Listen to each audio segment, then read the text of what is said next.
Good morning. This is Arch Street in Philadelphia. It's Saturday, February 14th. Happy Valentine's Day. And we will have a beautiful blue sky day, although it's still super cold. It's 31 degrees right now, but that's okay. It'll warm up a little bit. And as you can see, the sun is coming up. The sky is turning blue. This will be a really great day for a walking tour in Philadelphia. I'm starting here at the Betsy Ross house on Arch Street.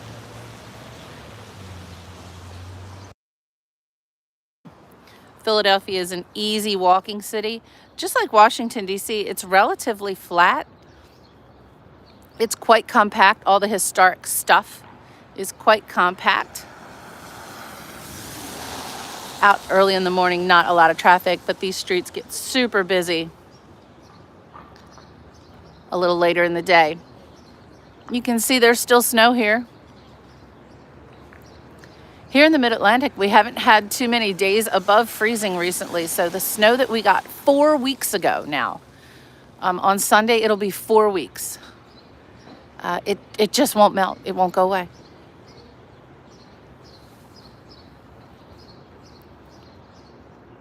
Throughout Philadelphia, let me try again. Throughout Philadelphia, you will also see architecture from all different eras. And so the Betsy Ross house here, obviously, built in the 1700s. And right next to it, a beautiful, beautiful late 1800s or early 1900s industrial type building. The Berger Brothers Company building. It's in a style that's typical of East Coast cities, Baltimore, New York, Philadelphia, with the big windows, multi-floors, usually a manufacturing facility, small factory of some kind, showrooms here in Philadelphia. Philadelphia, a very important city as we celebrate America 250. I think Boston and Philly would probably fight for being the hub of America 250. But together, these two cities were so instrumental in creating our country. And if you've seen Hamilton, you know why. Now let's talk a little bit about Betsy Ross. A lot of controversy over the exact story of how the first United States flag was developed. It doesn't matter. I don't care. The myth, the legend. The cool thing is that we have a flag, and that Betsy Ross and her companions made a flag. Whether it was the first flag, whether they designed it or didn't design it, it doesn't matter. They created a flag in the style that you see there on the side of the house. In Baltimore, we have the Mary Pickersgill House. Mary Pickersgill did indeed and in fact create the Star-Spangled Banner. So there's no controversy around that. In Baltimore, we know that it was Mary Pickersgill who created the Star-Spangled Banner. You can see the historic marker there. It says, credited with making the first Stars and Stripes flag. Ross was a successful upholsterer. She produced flags for the government for over 50 years. That means that she produced British flags too, and that's okay.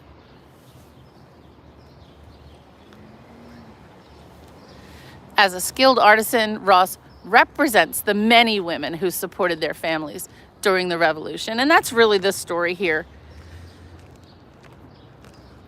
The contribution of women to the founding of our nation sometimes gets lost, and so the myth, the legend around Betsy Ross grew and grew and grew because there are very few that we can point to.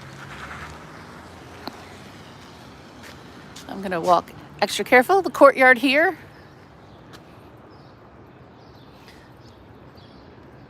The museum is open at 10 a.m. from 10 to 5. So if you're in Philadelphia, check out Betsy's house here on Arch Street and 3rd Street. And all along our walk today, we're just gonna walk really slowly and appreciate all of the architectural detail of Philadelphia. This is what I really like. Look above the windows. Look at that, those decorative elements above the windows. That's what I find really interesting about Philadelphia architecture and all the work to preserve it. They kept the little details. This beautiful building, a bank building, the Corn Exchange National Bank and Trust, dating back to the 1800s. Good morning, Daphne. How are you today? I hope it's warming up where you are. It's 31 right now, but it's going to be above freezing today. Yay. I'm here in Philly. Just checking out, every corner presents a beautiful architectural example like this one here. But our objective, and I did start the stream early. I said it was starting at 8 o'clock. So yeah, I got here super early. Our objective for today, first, we're going to take a look at the oldest residential street in the United States of America, Elfreth's Alley. And then we're going to wander around and appreciate all the amazing architecture from the 1700s, the 1800s, from the Industrial Revolution through the 1900s to today. Philly has an amazing variety. I love that sign, the Swanger Brothers Machinery. I don't know what that is. Oh, you had the high 70s yesterday. I'm glad for you, Daphne. I'm a little jealous. And we're going to be extra careful walking today. If you're in Philadelphia, yeah, the streets are a little shaky.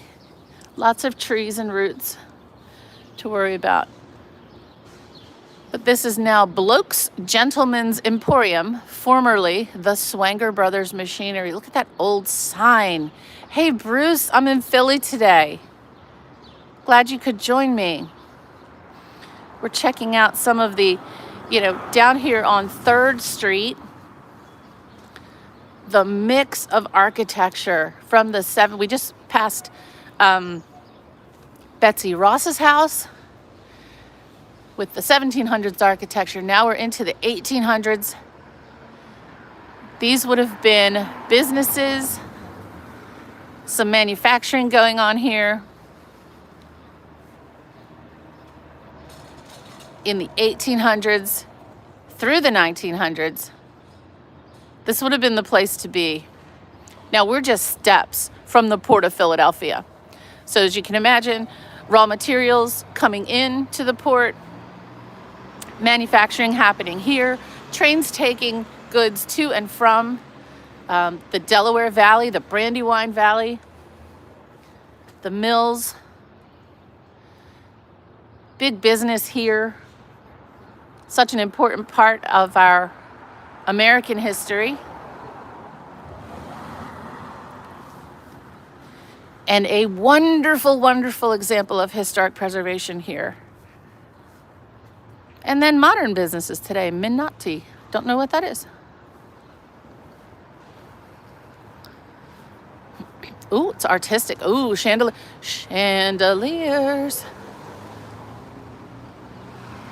And all kinds of cool things. That looks awesome. I do love these old little former businesses where they've retained much of the facades. A lot of ironwork around the windows, and these typical these fire escapes, right? Typical of New York and Philadelphia. Now Baltimore has alleys and alleyways. So I notice in Baltimore more of the fire escapes are in the back. But in Philly and New York, they're in the front.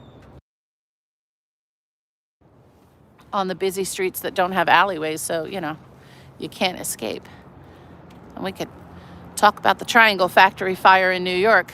We go to New York, we're going to check that out. Terrible fire, but, you know, many women lost their lives, many children lost their lives. It changed, you know, really created work and safety laws and helped us make a lot of improvements in workplace safety, fire safety. Hey, Kay Collie. Oh, Lily Cat. Right, Lily Cat. It will be 60 degrees today. Good for you. It might get to 45 today, I think. I hope you're doing well, Lily Cat. We're on 3rd Street in Philadelphia, checking out just a variety of architecture. And we're about to visit the oldest residential street in the entire United States.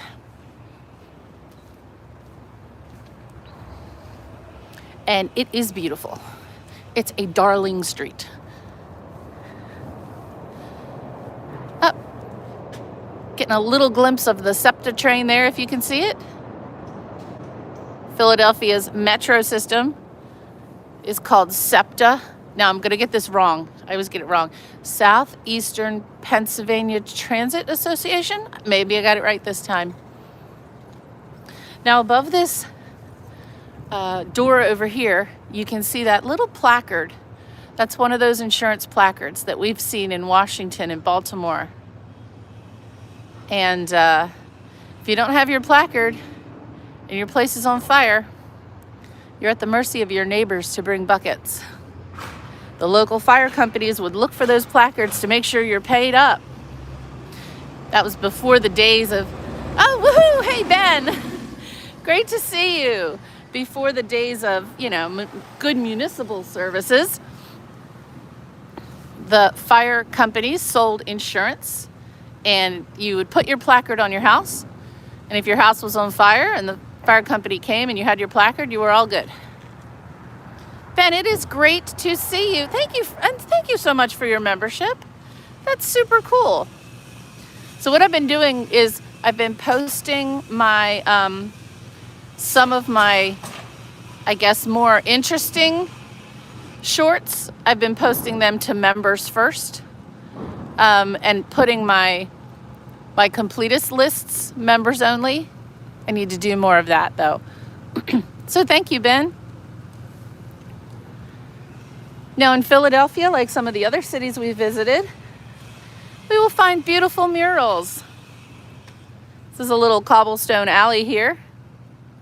And look, that building on the right, you can still see that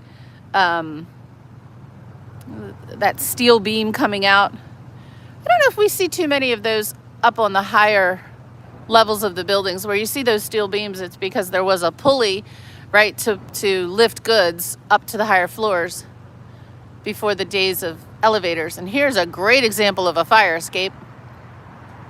Something that I think we probably take for granted.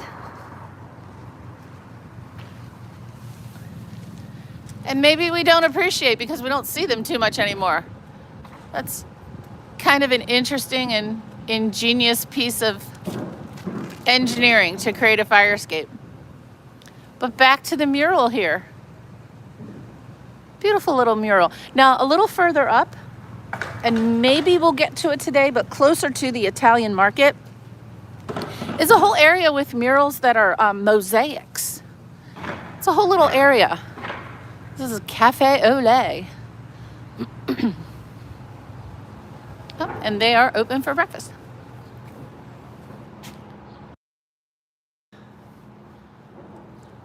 Hey, Ashley, great to see you. That's kind of you, Lily Cat. Thank you. We got folks out. There are apartments around here too. This is a place to be if you work in Philadelphia. It's a really nice area. Kind of a hip and happening area. Now this is a beautiful 5-story plus a basement probably, with those concrete built-in flower boxes over the first floor. That's quite interesting. And then the one right next door, definitely a 1700s here. Definitely a Federal right here. Beautiful. Not the original window panes. It's not wavy enough. But still a nice preserved home. Maybe it's still a residence.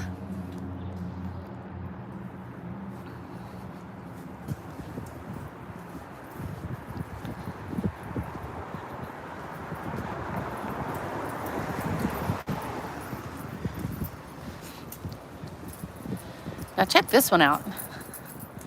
This one says it's the Wireworks building. So I'm gonna guess, maybe there's some copper wire manufacturing happening here back in the day. Look at that. Hey, Kevin, it's great to see you. We're in Philadelphia.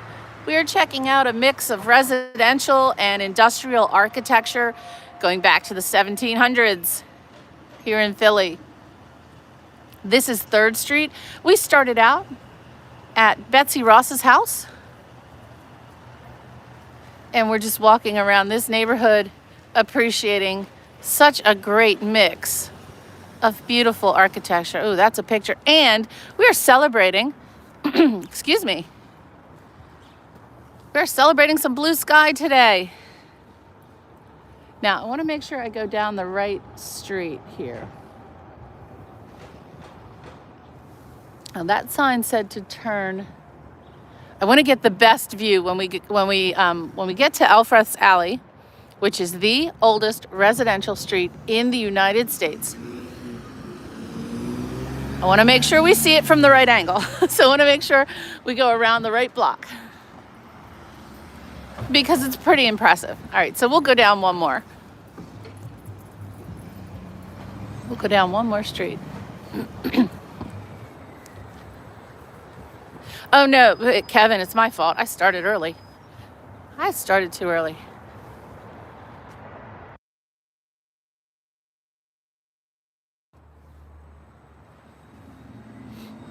Now up there, where we saw the train, this distinctive blue bridge work. This is the beginning of the. I hope it's the right one. The Ben Franklin Bridge across the Delaware River. And if we went across this bridge, we would be in New Jersey. We're not crossing that bridge today. But if I can turn down this street, let's see if we can get to the alley from here. Yes. No. Yes.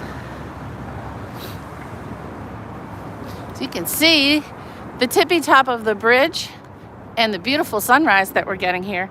Okay, this is ice. Okay, we're gonna walk like a little penguin here on this ice.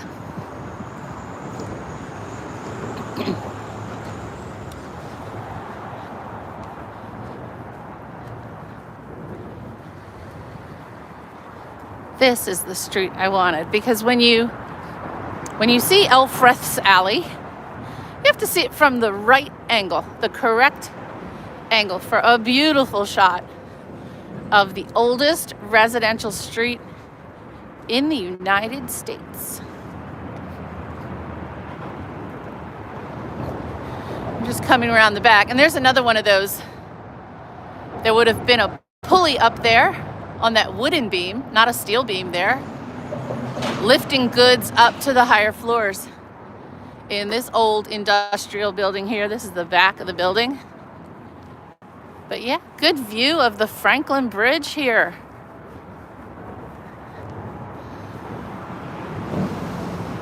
Oh, Kevin, I'm glad it melted for you though, because this ice and the black ice is, I know I sound like an old lady.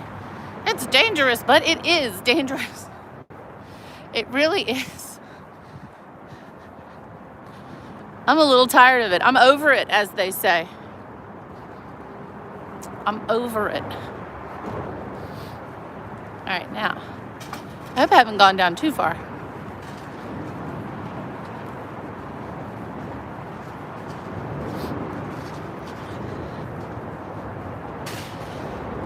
More ice. Oopsie. And another peek at the bridge. Hi, James. 31 Celsius and humid due to a cyclone up north. But this snow makes me feel better.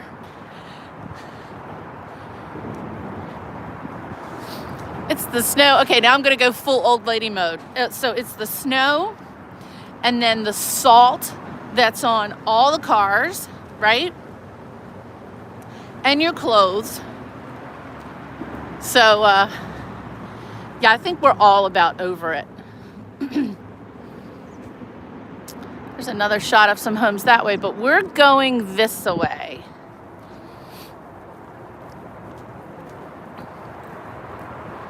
We're going this way. Now, I've taken the long way down to get to 2nd Street and Race Street in Philly.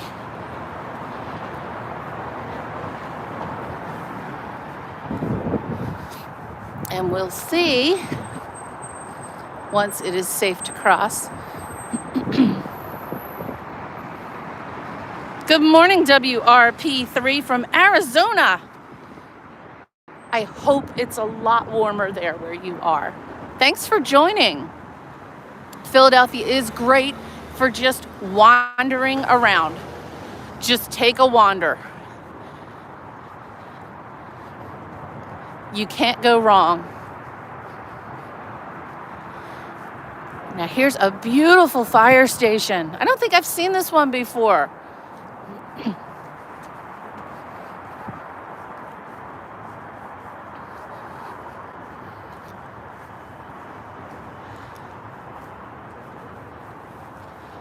I love old fire stations. I'm going to put those. I'm kind of creating another completist list, like I don't have enough already. And I'll just start with Baltimore and go around and film all the historic firehouses in Baltimore. But we're in Philly, and this is definitely a beauty.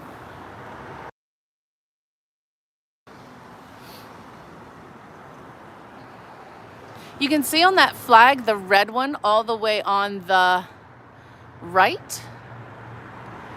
You can see, when the wind blows, the symbol that we were seeing on those placards of the old fire engine. Now the sign says this is the Firemen's Museum. Nice. Firemen's Hall Museum. Beautiful. I'll have to check that out. Doesn't it, Daphne? It looks great. Really looks great.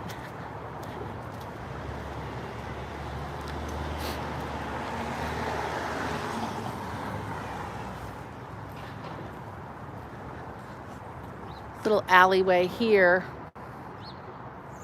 Now, I'm wondering. Yeah, I'm going to venture down this alley. Not sure if it's the right.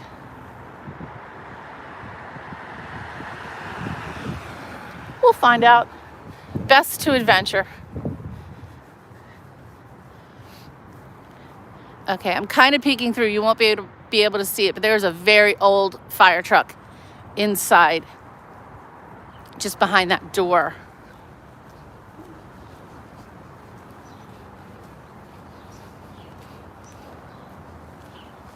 And these beautiful lamps. Oh, you'll find that too in Philadelphia. Gas lamps. I love the gas lamps. You'll find those, again, scattered throughout the city. Although I'm in what is called, the oldest part of the city. Well, it's kind of a misnomer. I think they say that because of Elfreth's alley and the street that I'm going to show you. But there are old historic buildings all throughout the city. When we say the oldest part of the city, the whole city is old. And you'll find historic buildings everywhere.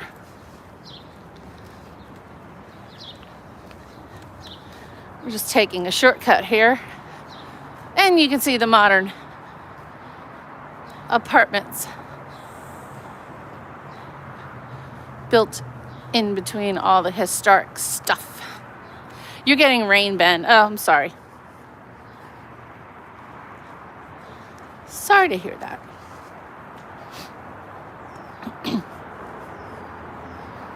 I do want sun. I think it's time. I think we need sun. Just like warm sun. You know how winter sun doesn't quite feel warm? Okay, so this is where I came. This way. And then I'm doing all this walking and detouring so that we can get the absolute best view when I turn the corner right here. You see the sign for Elfreth's Alley. That's a handful. Elfreth's Alley is the oldest residential street in the United States. And people still live in the buildings. So I'm going to talk super quietly and be respectful when we turn the corner. But I'll pause just for a minute for this amazing view down this beautiful, really this is time travel right now.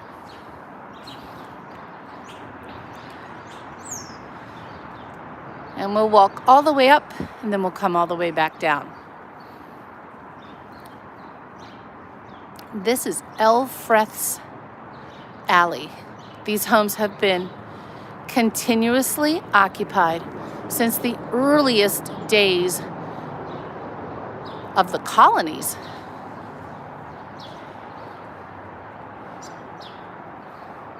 The very early 1700s.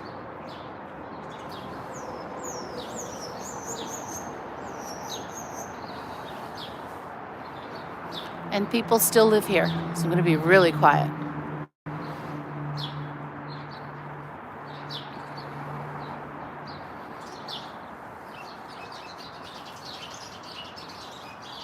You can see these placards, Certified Philadelphia Historical Commission on those plaques. And those birds are having a good morning.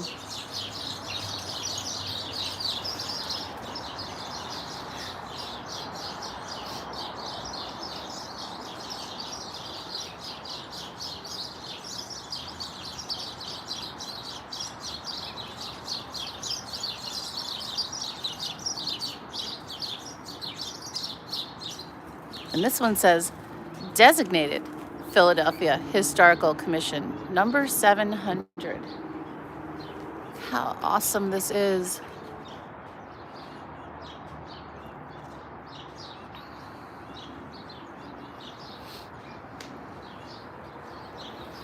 The oldest continuously occupied residential homes in the United States. This entire block is preserved.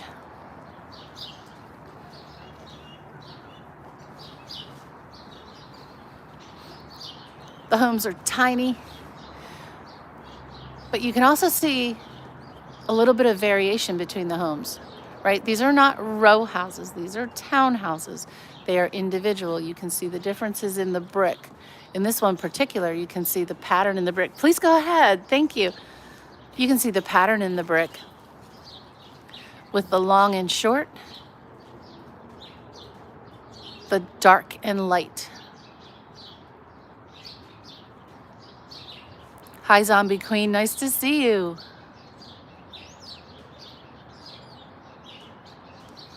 You can also see the hardware around the shutters and the doors, much of which is restored. I like this one. The red and green, sporting the historical flag, which is fine. The alternating brick color, that is beautiful. Thank you, Zombie Queen.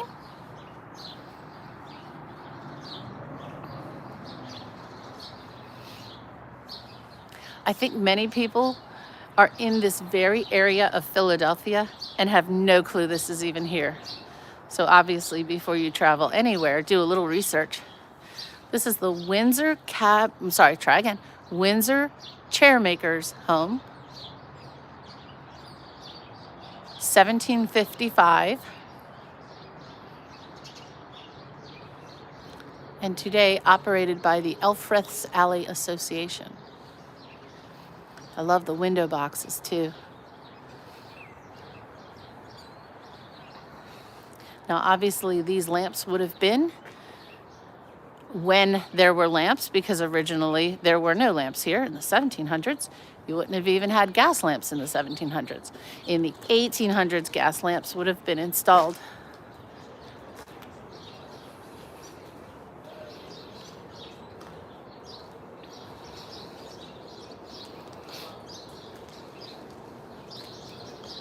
We'll go to the end and then we'll come down the other side. And there's a rarity. There's a 3-story here. Pretty tall 3-story too. Most of them are 2 stories with a small attic upstairs instead of a full 3-story. This one is a full 3-story and might even have an attic above.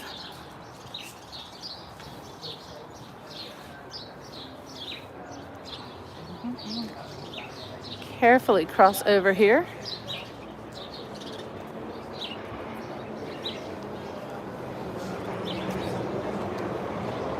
Lots of other folks visiting. City's starting to wake up. It's getting loud. Traffic's starting. Check this one out. Still decorated for Christmas, and beautiful, beautiful Christmas decorations on this one.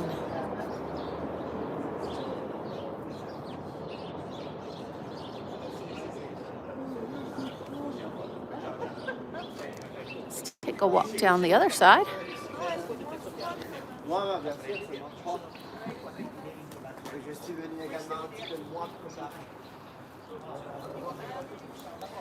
The oldest residential street in the United States is Elfreth's Alley, right here in Philadelphia.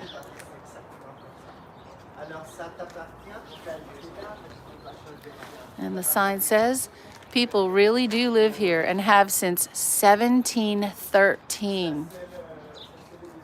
Please respect the privacy of our residents. 29 of the 32 homes are privately owned. And we will, of course, respect the residents. And I will come back later with my real camera and get some close-up photos of some of the features of these homes. Again, it's in the detail. That's really nice of you, Zombie Queen. I appreciate that. Now, this is not an original element, but I do want to point it out because I love it. Above the transom, or in the transom, I should say, is a stained glass bookshelf. If you can see it, it's books and a pen in an inkwell. That's not original to 1713, but it fits very well. And this one with the blue and the red. And the insurance placard up there from 1752 on this one.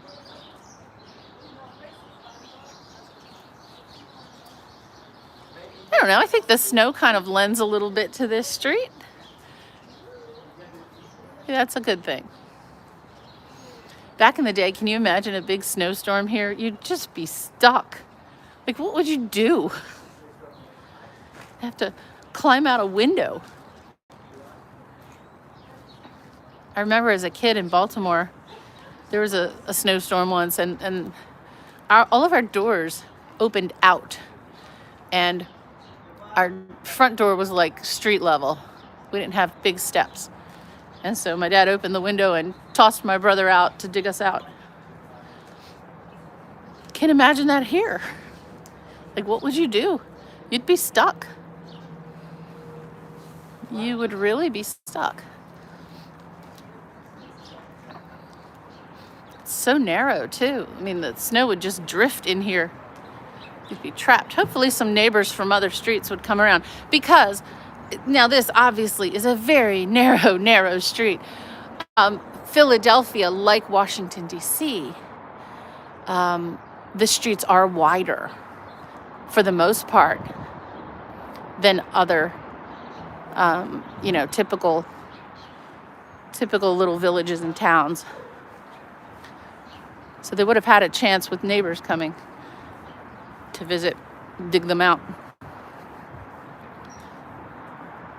What was the purpose of the additional doors we see near the main entrances? Oh, these little traps. The little doors. That was for your coal and your wood. And you would have your coal and your wood delivered for your furnaces. And in Baltimore and Washington, there are little iron doors that you would open, and the coal chute from the guy with the cart, he would just dump it down the chute. These would have been dirt cellars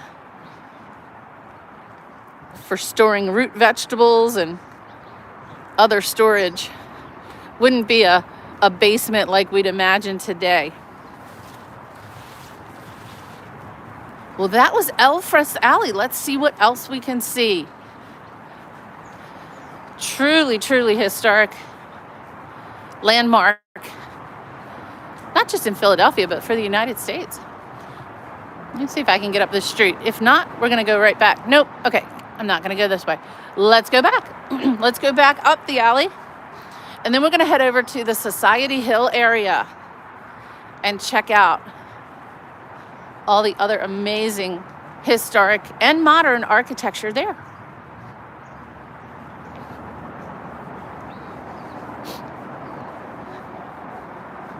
Get another view here. Another good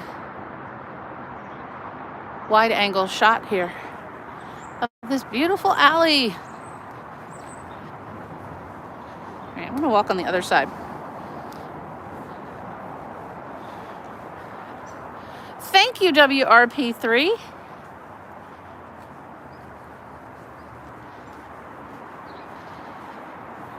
I just want a few degrees more. I just want it a little bit warmer.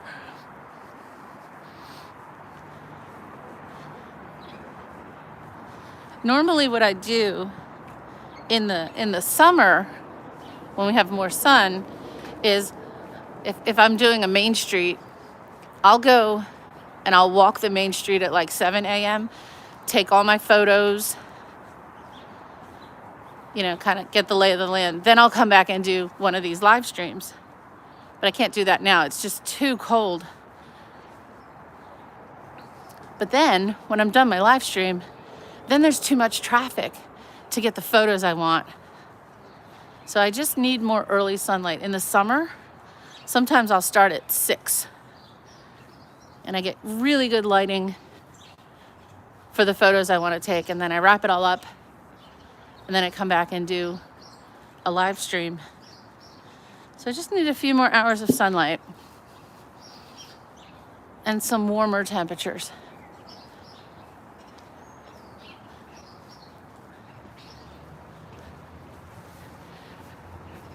Now the Society Hill area is just what it sounds like. It's where the wealthy had their beautiful townhomes and some row homes and some mansions around the business district of Philadelphia, and of course the historic Independence Mall area. Whoa, okay. Whoops. And there's the sign. Exceptional collection of early American structures built 1720s. Wow. Residents began their preservation efforts in 1934. That's amazing. So this isn't like, hey, in the 1980s and 70s, someone decided it was a good idea to preserve. No, in 1934, the residents realized how important it was to preserve those structures. So that's pretty cool. This is, what is this? The China Glass Silver Food Service Equipment Company. Okay. Never know what you're going to find. And whoever said they missed Betsy Ross's house, well, we've done a circle, so we're going to pass it again on our way to, I think we'll end up at Rittenhouse Square, which is, there are some shishi houses there. And along the way, we'll pass Independence Mall. We won't see the Liberty Bell, but I'll show you where the Liberty Bell sits so that when you visit Philadelphia, you can find it. It's easy to find everything here. It's a really easy city to navigate, even with snow. I'm actually impressed. They've done a great job. These sidewalks are pretty clear. All right, we are back on Arch Street, and we'll check out Betsy's house. We'll go across the street though.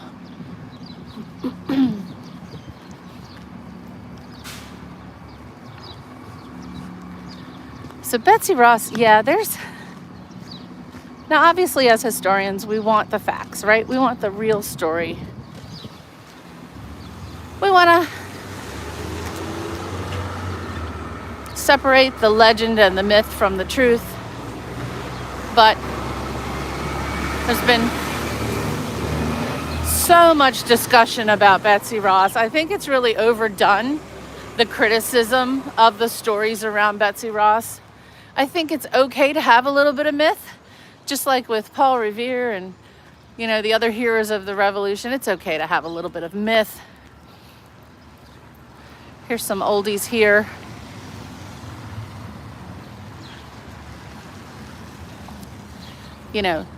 Did she make the first American flag? Maybe. Did she design the first American flag? Probably not. Should we know her and her story? Absolutely. Absolutely, we should know about Betsy Ross. Did her ancestors embellish the story? 100%. I'm sorry, her descendants, not her ancestors. Her descendants certainly embellished her story. But that's okay. Here's another grand old building. This is where we started the Burger Brothers Company on Arch Street. That's a nice example. Hi, Gareth Folk 4880. Nice to meet you and thank you. Yeah, America 250. Philly's going to be, well, already is a big part of that. I was saying earlier, I think Philly and Boston are probably going to fight it out for who's more important in America 250. They both are. They both are. Nice to have you join. And there it is, this little teeny tiny house. That's Betsy's house. Is it important for us to know that she was an upholsterer and a seamstress, a furniture maker? Yes, all of that is important, regardless of whether she actually made the very first American flag. It's really important for us to know the stories of real people all throughout our history. So here you can visit the Betsy Ross house. We're on Arch Street in Philadelphia. Sign said it currently opens at 10 a.m. And there's information about her and her life and her business. She was a businesswoman in the 1700s. Let's give some credit to that as well. Cute little house. They were all cute little homes back then. WRP3, yes, you should venture out. I think people live, they may live in cities or towns or wherever their entire lives. And sometimes later in life, they realize they've not really ventured out just around their own neighborhoods. There's a lot of ice here. So I'm going to be super careful here. I don't know why it's This street, this sidewalk is really icy. But yeah, it's fun to venture out.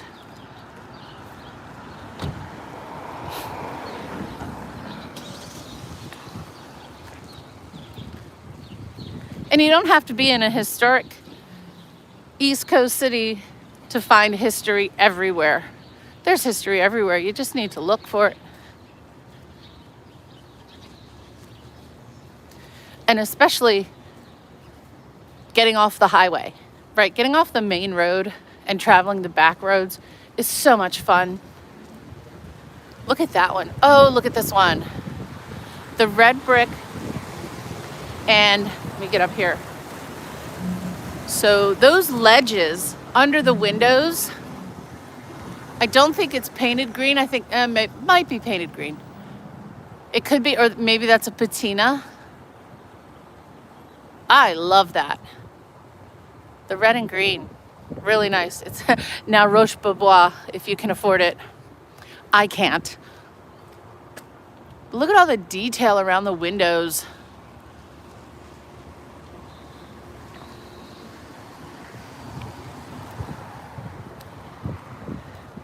The Philadelphia Fountain Society was instituted in 1869.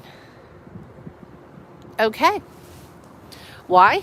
So that people had drinking water, and you'll notice a big trough over there for the horses. So yeah, the horse side and the people side of the fountain. How cool is that? Another beautiful old industrial building. And you can see above this door it says freight, and above that door it says entrance. And it's a kinder care now, a daycare center.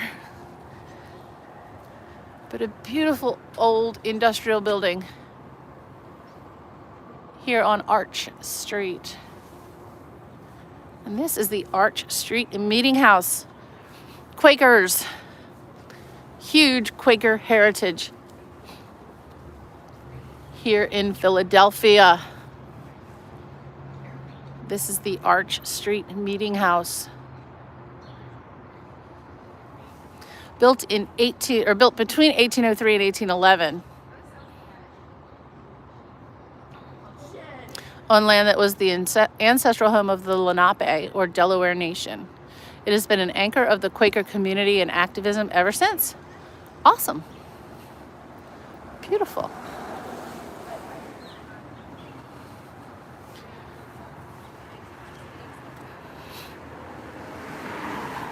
And our very first tribute across the street to Ben Franklin. All throughout Philadelphia, you're going to find Ben Franklin. You're going to find Ben Franklin, who established the library, who established a printing press, who established the post office. And he's probably here because maybe he established a fire company. Ben Franklin is America's Renaissance man. He's our, Leonardo da Vinci, although, for various different reasons. He was a lifelong learner. He did it all. He did it all.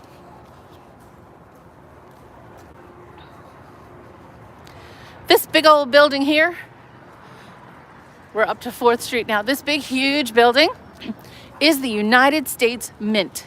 This is where coins are made.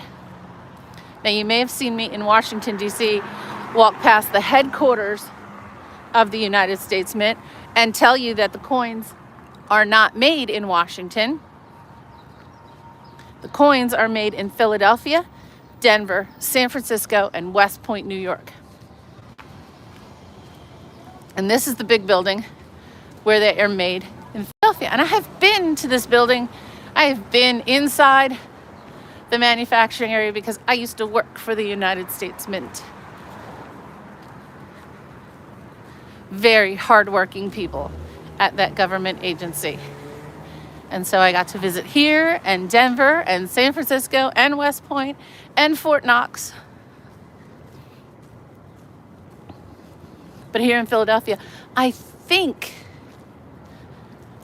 you can still do tours here. There was a time when the tours were suspended, But I think you still can here. And there's a shop here. So you can get your commemorative coins here. I worked at the United States Mint when the 50 state quarters was still going. I think it was kind of the end of the 50 states when I was there. And that was really cool. We used to say you can carry history in your pocket or art in your pocket, which is true. Those coins are works of art.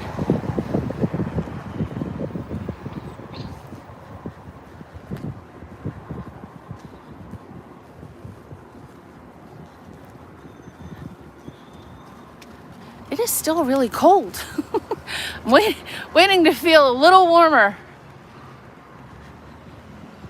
Yeah, we'll get a good view of the Mint, and right across the street at the Christ Church burial ground is the tomb of our guy Ben Franklin. And it's closed right now. But if you go to Ben's tomb, I'm not sure if it's visible on the other side. Oh, is this it? This is it? Yeah, okay. I'm on the right side. So this is it. This is a tomb of Ben Franklin, and you can see pennies on the tomb. Now, why pennies? We just announced we're not making pennies anymore. The pennies are on the tomb because Ben Franklin said a penny saved is a penny earned. And people leave their pennies on Ben Franklin's tomb. Just a nice little tribute for a man who did so much for our nation.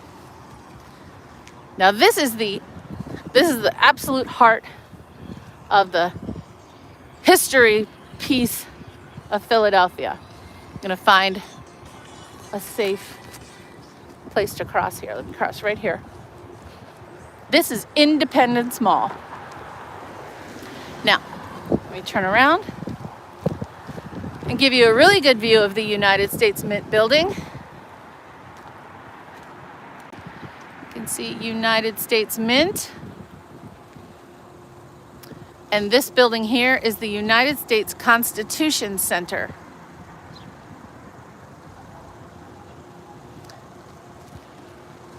And we're going to check out the rest of the the Independence Mall. Quaker Meeting House, dating to 1783. I do love the alternating brick on a lot of these homes with the short and long and the two different colors of brick. Oh, hey, Kenneth. You live in Northeast Philly. You enjoy going to the areas Ben Franklin started the first volunteer fire department. Yes, he invented bifocals. He invented musical instruments. He had a printing press. He created, the postal service. He was awesome. What a guy. Well, Kenneth, it's great to see you.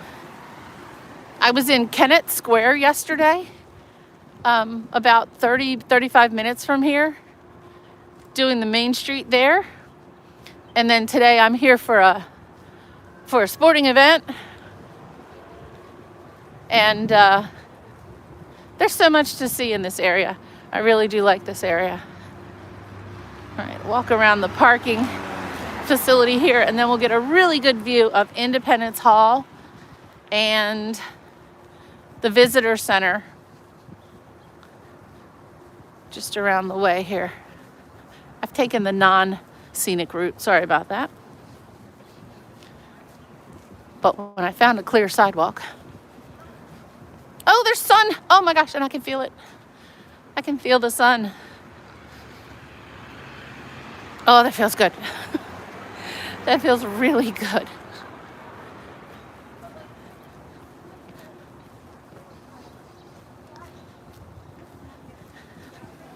Good thing is it's not windy. Well, it's a little windy. Okay, I'll call it breezy. It's breezy.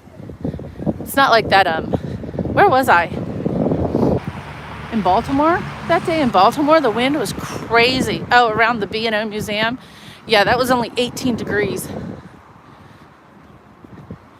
And the day before that in Stevensville, I only streamed for 14 minutes. It was just too cold. So many people, bleh. Let me try again. And my mouth is frozen. Many people start their Philadelphia adventure here at the Visitor Center, which is right in the middle of Independence Mall.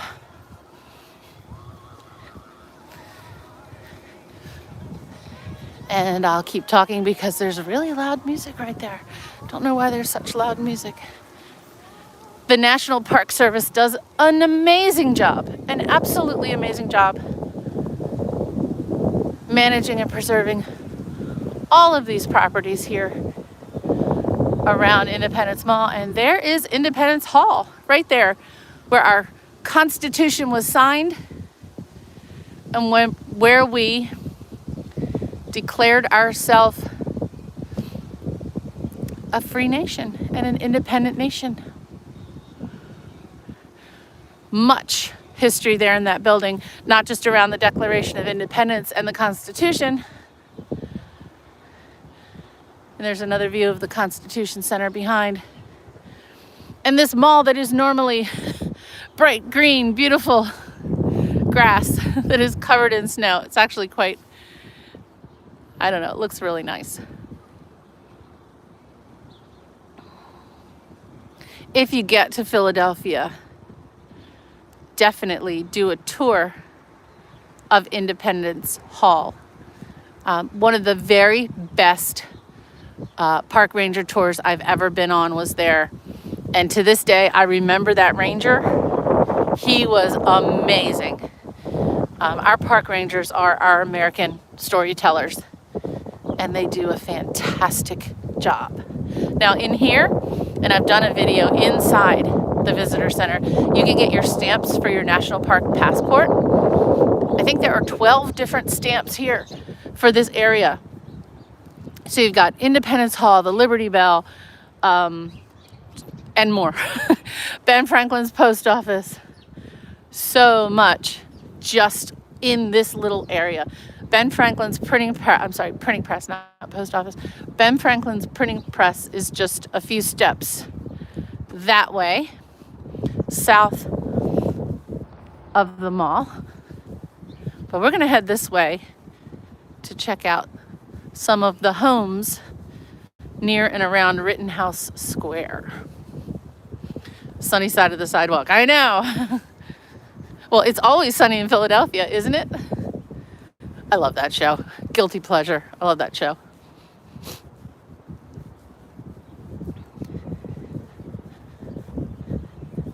So just across Market Street from the Visitor Center, this building here houses the Liberty Bell.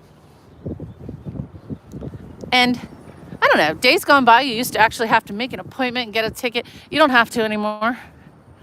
I mean, unless things change, right? Unless crowds change. But most recently, you don't need a ticket. You can just head on in there.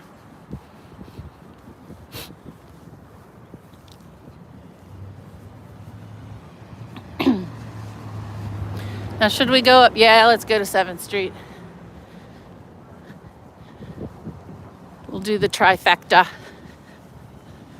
Independence Hall, the Liberty Bell, which we can't see, but it's in that building. Let me turn around. It's in that building there. That pavilion there is where the Liberty Bell is. Hey, Samantha, great to see you.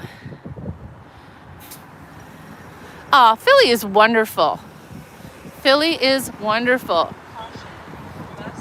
So the trifecta for this little tiny area here, just a short walk up Market Street, you'll see Thomas Jefferson's home, where the Declaration of Independence was finalized, written, rewritten, with some help. He didn't do it alone.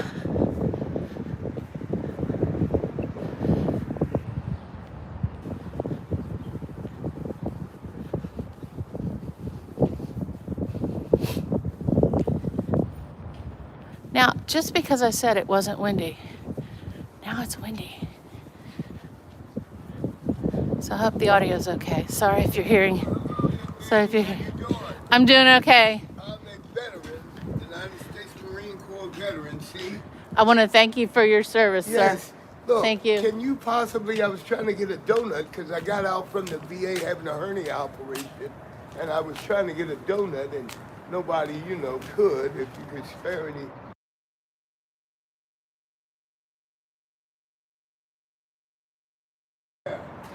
Blessings to you, sir, and thank you. So how are you, dear? You still okay? Can I get a donut? I wish so much every day that the veterans who are suffering can get the help that they need and get the support that they need.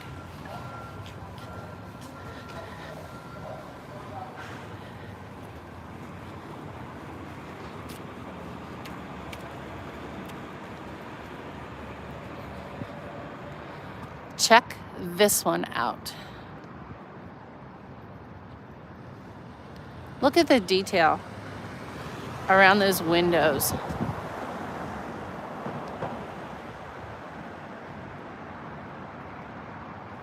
Just beautiful. Hats trimmed free of charge. To learn what trimming hats is. Is that fitting hats? This area here, so many old industrial buildings. Different styles.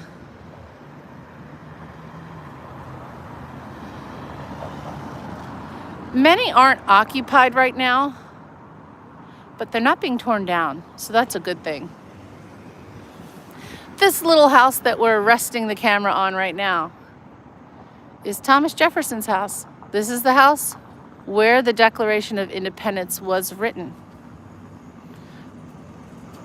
and declared on the 4th of July, 1776, 250 years ago. This little narrow house. You can tour the house. It is maintained by the National Park Service. You can check it out. You can see the little desk where I'm not sure if it is the actual desk. It could be. I'm not entirely sure. Where he wrote the Declaration of Independence with the help of many others. All right. Now straight up the street there, if you can see in a distance, that is Philadelphia City Hall. Now we haven't mentioned Rocky. Our film club reviewed Rocky, and the week before film club reviewed Rocky, I happened to be in Philadelphia, and so I did the steps at the Philadelphia Museum of Art. We took a look at City Hall, and we took a look at the area on the waterfront where he ran. We also went to the Italian market, so we went to several of the Rocky locations here in Philadelphia. But City Hall, which is up that way, and we're not going to go to City Hall today, that is too far of a walk, is in the Second Empire style. It has that light-colored stone, granite, and that black slate and shingled roof that is typical of the Second Empire. It's called a mansard roof. Sorry. Mouth is not working today. I'm sorry if I keep smacking my lips. It's freezing. Don't want to be accused of sounding like DSP. So we'll try not to smack our lips. Here's the back of the Thomas Jefferson home. On this site stood the house where Thomas Jefferson wrote the Declaration of Independence. Aha! So it's not the original. Well, now we have to look at this. I'm glad we wrote this. I always thought this was the original.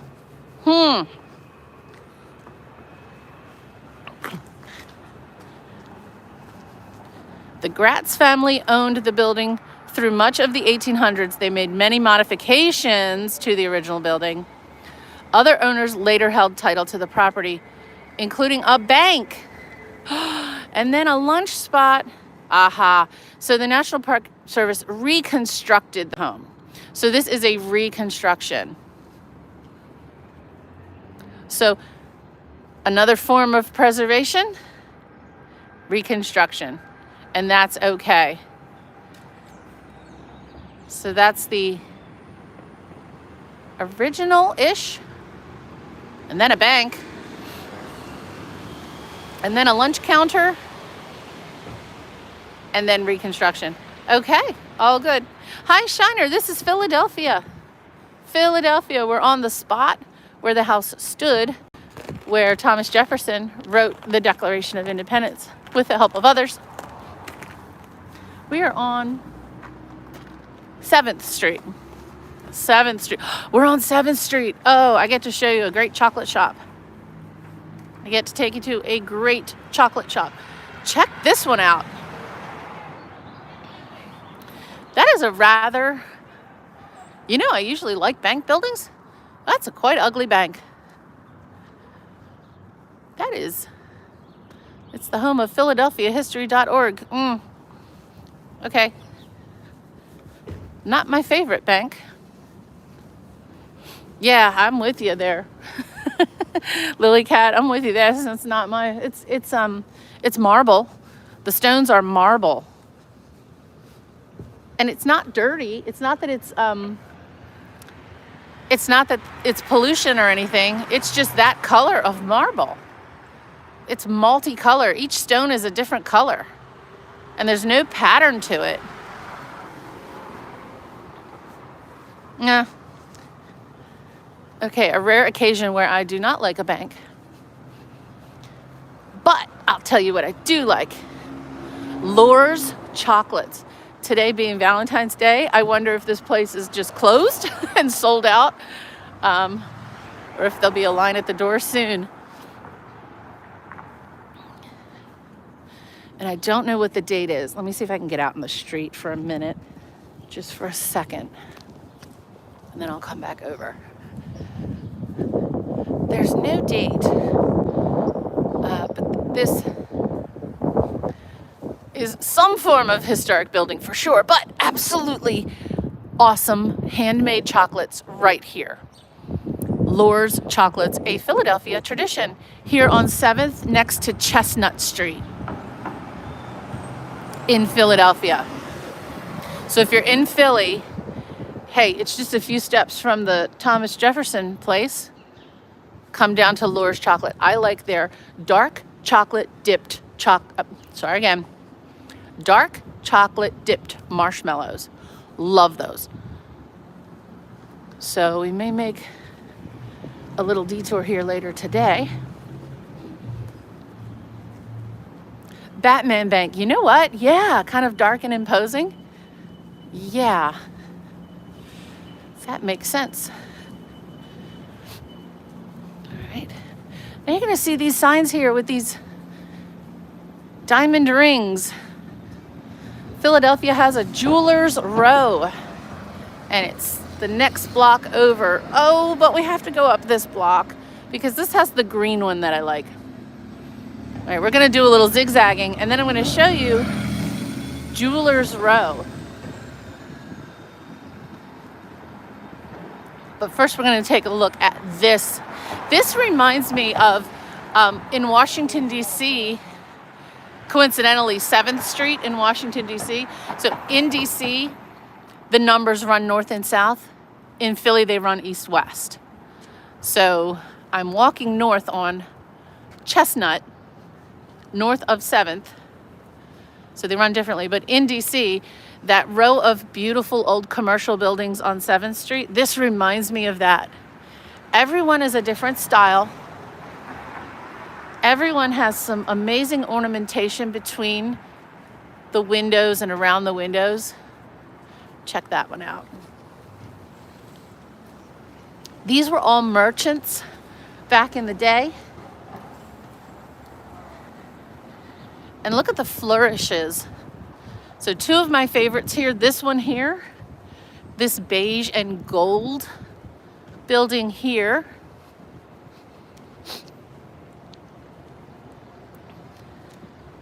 I'll stop walking when I get a good view of it. This one here, really beautiful. Has a 4-leaf clover at the top. Is it gild work? Probably not. I think it's just a dark yellow paint, like an ochre paint. This is 714 Chestnut Street in Philadelphia. I'm going to make a short here. Let me get a little closer. This beautiful building at 714 Chestnut Street in Philadelphia is a beautiful example of historic preservation. Check out all the detail between each floor of this building, lovingly preserved. It's a 4-leaf clover at the top. Check out all the beautiful residences and commercial buildings that have been preserved in Philadelphia. There, I made a little short. But this is the one I like. This is the one I really, really, really like. 722 Chestnut Street. I'll stop walking in a second. Ah, there's a tree. There's always a tree. Let me go up this way.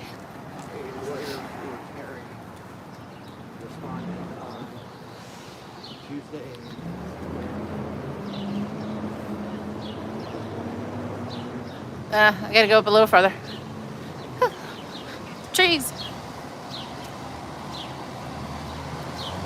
Okay, let's see if we can get a good view here. Of course, we've got the sun now. 722 Chestnut Street.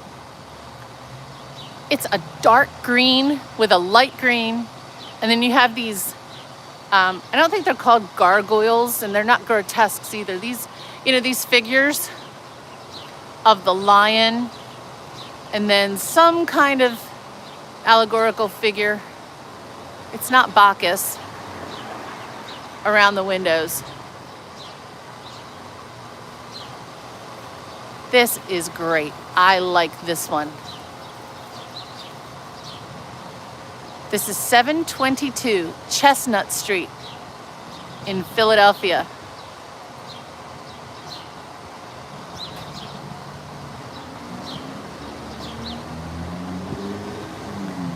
And 2 doors away, this one, it's seen its better days. It says Houseman, Haussmann, above the grate above the door. You can still see some of the work above the doorways. This one could use some loving care. It would look magnificent if it were fixed up just a little bit. All right, that's my little detour on Chestnut Street, but we're heading to the Diamond District, or Jewelers Row. We're getting a good walk in today. On the corner here, the Diamond Exchange, the wholesale Diamond Exchange. Golden Nugget Jewelers. That's a more recent addition. But this is historically where jewelry, diamonds, gems were traded. They're all closed now. It's too early in the day.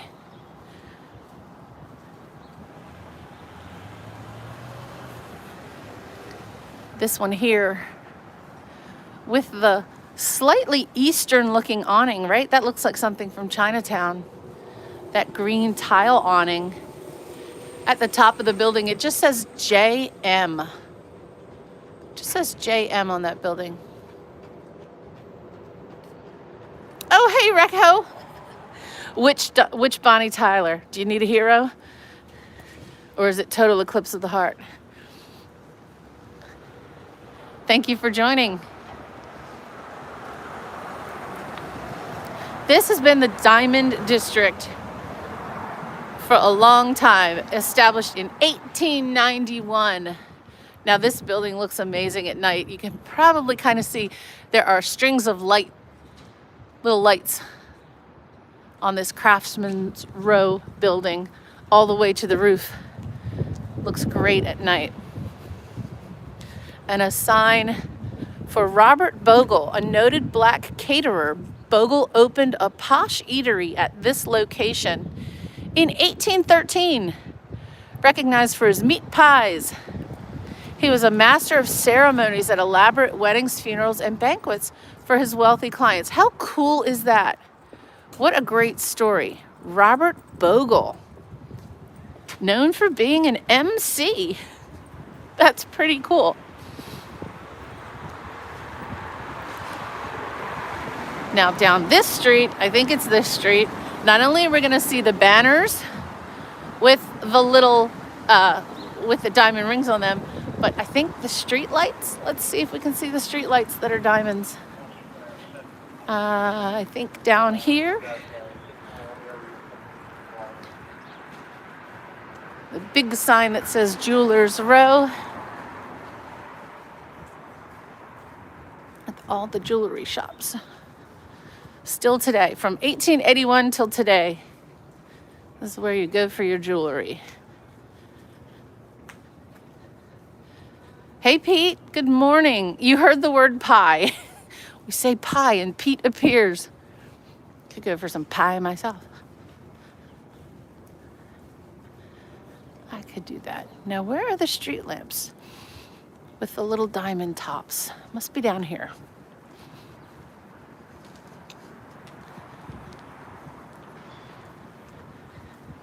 Got the little archway here that says Jewelers Row.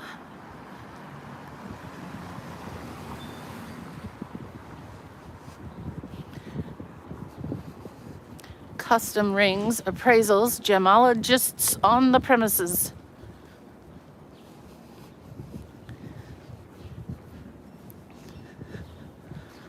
Lovely.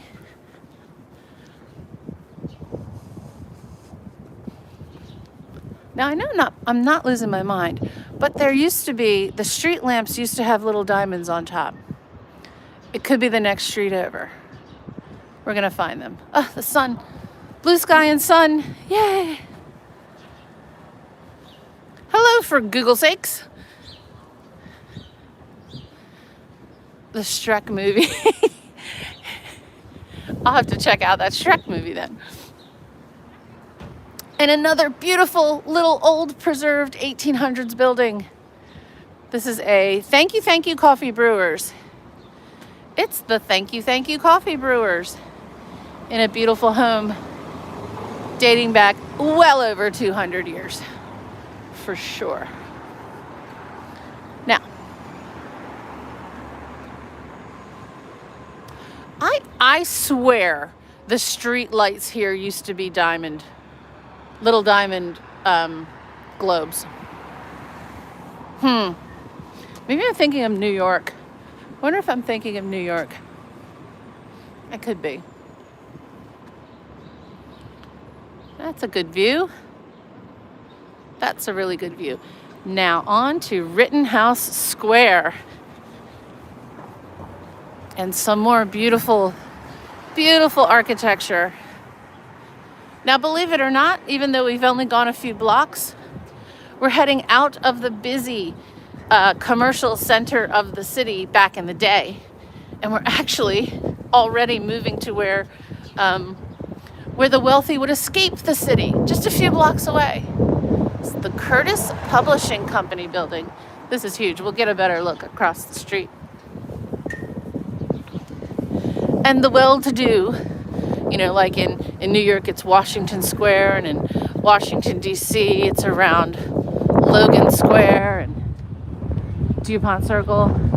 Well, here in Philadelphia, the ritzy area was Rittenhouse Square, which is where we are now.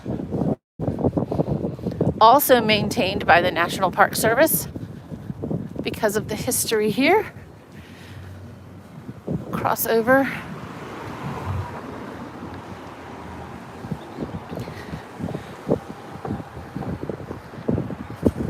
And it is safe so to do. I'll tell you, the traffic today in the middle of Philadelphia is better than the traffic on that little main street last night. That was crazy.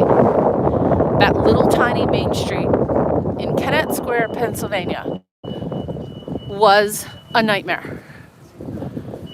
It was loud. It was dangerous. Hi, Arunag. Nice to meet you.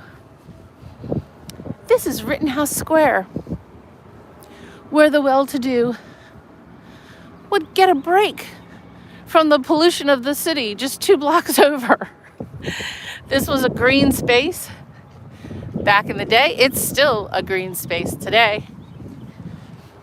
And over here, we will see some fine examples of federal style architecture. You can imagine the wealthy elite in their carriages riding up to these beautiful townhomes with a view of the square instead of a view of the city. Not as big as Central Park in Washington, in New York, of course. But the East Coast cities in the United States, from their earliest days, were always planned with green space. Philadelphia, even more so, even more so with Olmsted and Latrobe, these architects back in the day who really knew it was important to include green space. In Baltimore, we have Olmsted Gardens. We have a number of architectural spaces designed with the green space in mind. And I think I could be getting them confused, but either Robert Law Olmsted or Mr. Latrobe, or both of them, are really responsible for all the parks that we have in our cities.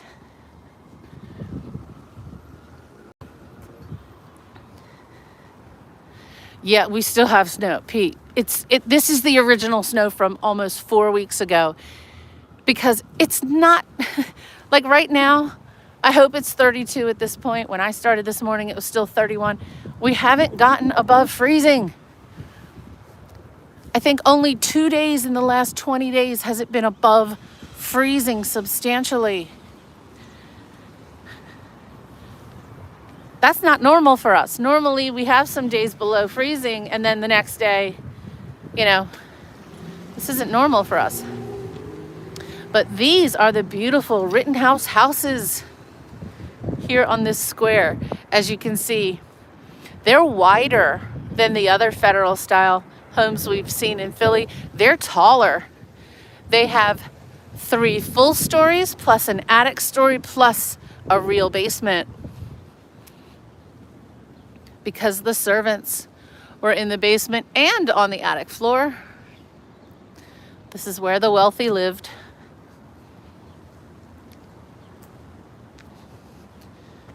And this building here, the home of the old Farm Journal.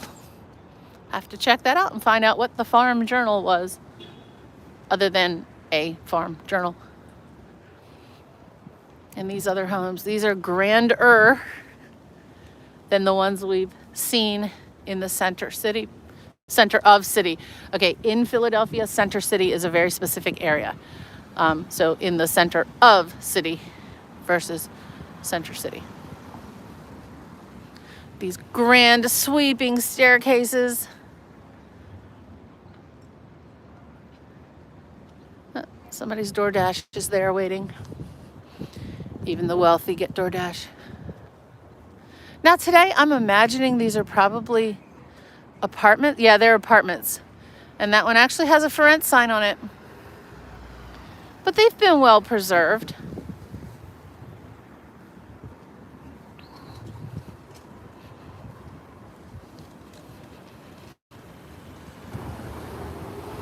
Now these are not original.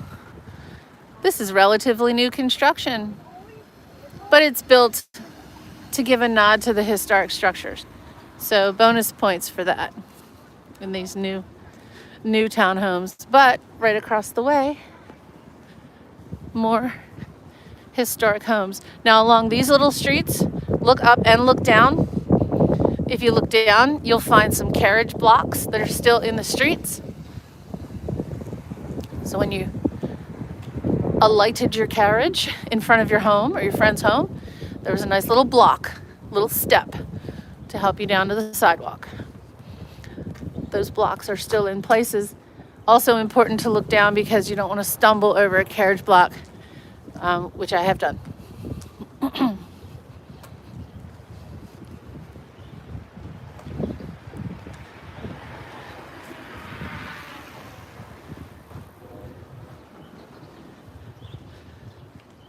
How many fireplaces? Great question. It's always good to look at the chimneys. Looking at the chimneys can tell you whether the construction is a row home or a townhome, because the sets of chimneys tell you the bounds of the home. And then there are separate, what do we call it, flues? Separate flues within the fireplace for each floor. So I'm not an expert, but if there's one chimney for a home, then you might have one fireplace per floor. If there are two chimneys, then you're going to have two fireplaces possibly per floor.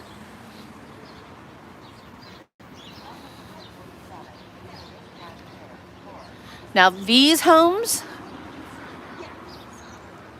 were purpose-built as multi-tenant homes. These are not great big individual townhomes on this side, but down here, these are individual residences here. We are on, what street are we on? I don't know. This part of town, the streets are named for trees. Good morning. So we were on Chestnut, and I don't think this is pine, but there's pine and spruce. We'll find out which street this is.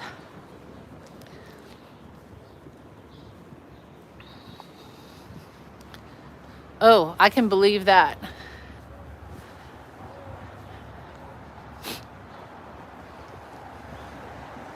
I can believe that. Great care taken to preserve some of these beautiful homes here.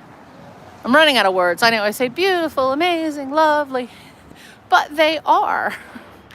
They just are. And again, so much detail maintained. You can see, I mean, the snow, it's just not melting. It's just not melting. This car hasn't been dug out. So this car's been sitting here for 3 weeks. I guess some of the owners just gave up, or they don't want to lose the parking spot. So they just never dug out. That's crazy.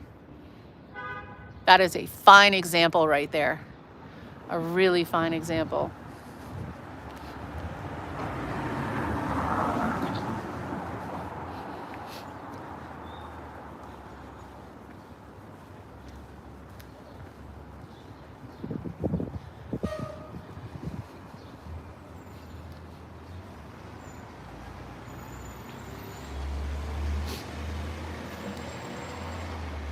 I did. I thought it would be warmer. I definitely thought it would be warmer this morning. It's okay.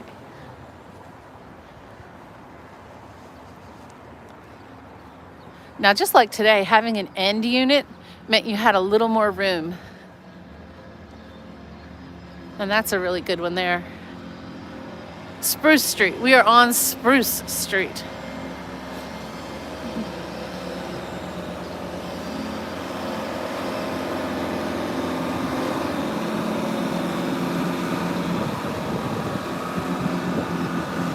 This building says Rebecca Gratz Club.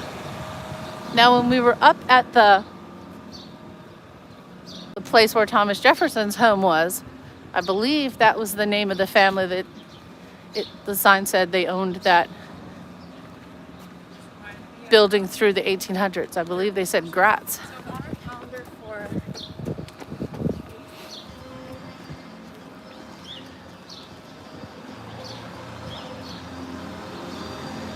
Red brick, black shutters. You can't go wrong with that.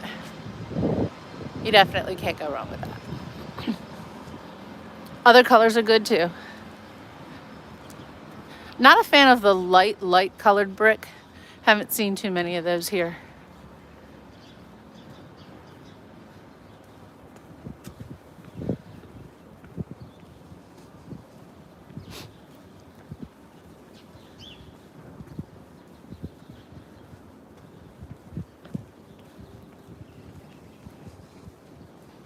Ooh, a gas lamp coming up. Gas lamp coming up. Right here. Oop. This sign says, built in 1792, the home of John Vance, an engraver, born in Scotland, died in Philadelphia, 1823. Early bank notes bear his name. So he was an engraver. He made bank notes. He designed money. He was a money designer. That's cool. And there's still some Christmas left. I love it. I love it. Look at that gate. Beautiful work there. Oh, Zombie Queen, thank you. Thank you, WRP3. No, not at all. People belong in videos. And next to it, a storefront. But love the gas lamp there. It's a tiny home. This is 2 stories plus an attic.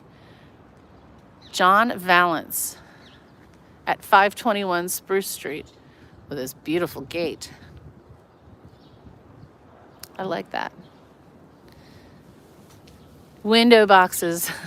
That's another feature I haven't mentioned, but I absolutely love. Now here's white marble steps, typical of Baltimore and some in Philadelphia. I'm gonna get out of the way here, folks walking by.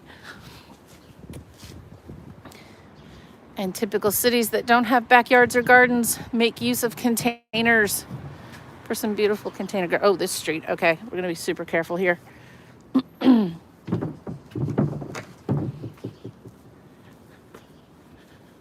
Super careful here.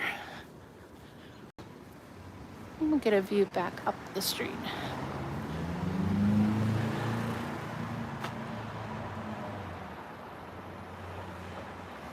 Oh, that is so kind. You guys are so awesome.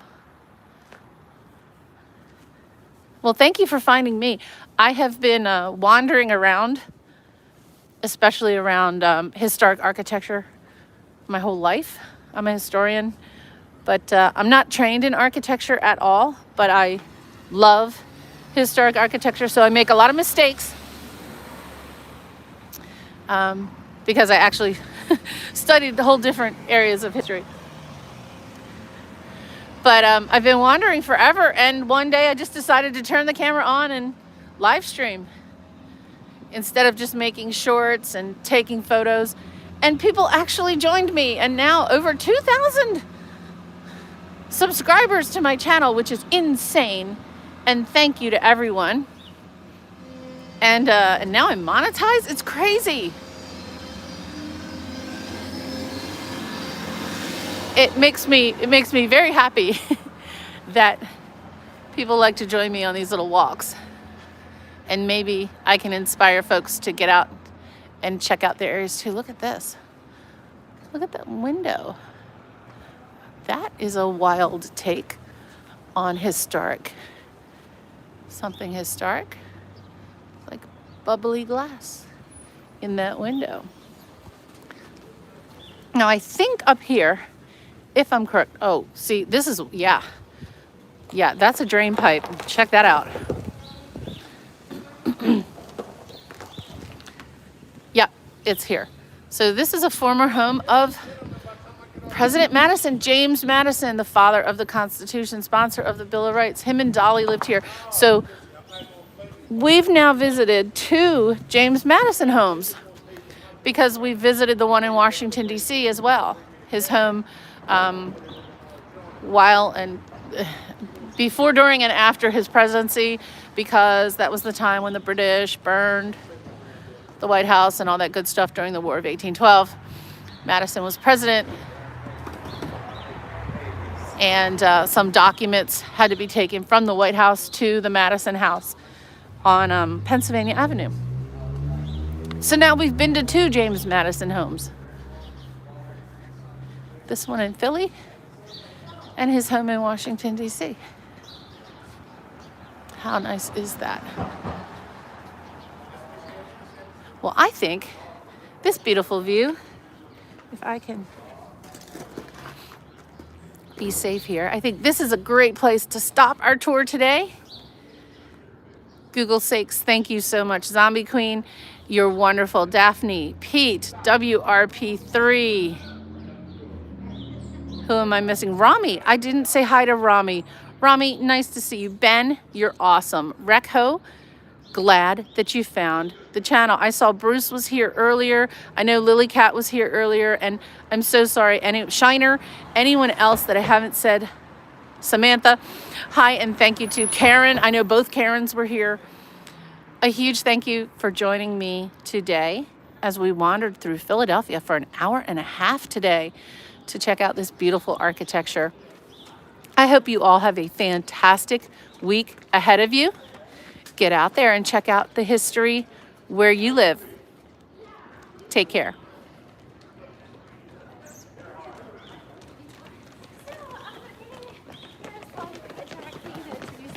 I would like to start celebrating on not the 14th. Yeah, totally agree.